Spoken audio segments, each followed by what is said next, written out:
বিএনপির ভারপ্রাপ্ত চেয়ারম্যান তারেক রহমানের বিরুদ্ধে অপপ্রচারের প্রতিবাদে নরসিংদী সদরে ৫ বিক্ষোভ সমাবেশ শোডাউন। নরসিংদী থেকে মঞ্জুরুল আলমের ভিডিও প্রতিবেদনে দেখুন বিস্তারিত।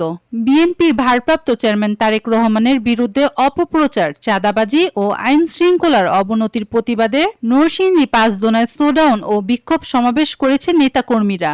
আপনি কি প্রবাসে গিয়ে স্বাবলম্বী হতে চান? পূর্বে বুকিংকৃত বিমানের টিকিট পরিবর্তন করতে চান, অথবা ট্যুরিস্ট ভিসার মাধ্যমে এই সুন্দর পৃথিবী ঘুরে দেখার স্বপ্ন দেখছেন?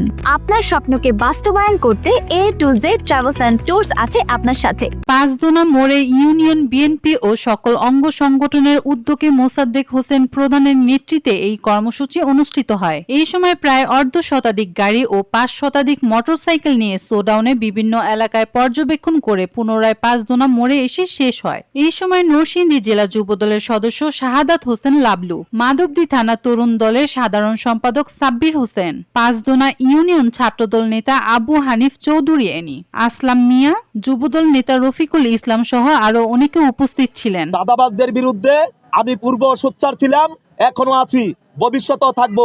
চাঁদাবাজদের রেহাই নাই। আমার নেতা জননেতা তারেক রহমান, দেশনায়ক তারেক রহমান, তিনি নির্দেশনা দিয়েছেন, যেখানে চাঁদাবাজ আমরা পাইব সেখানে আমরা চাঁদাবাজকে পুলিশের হাতে হস্তান্তর করবো।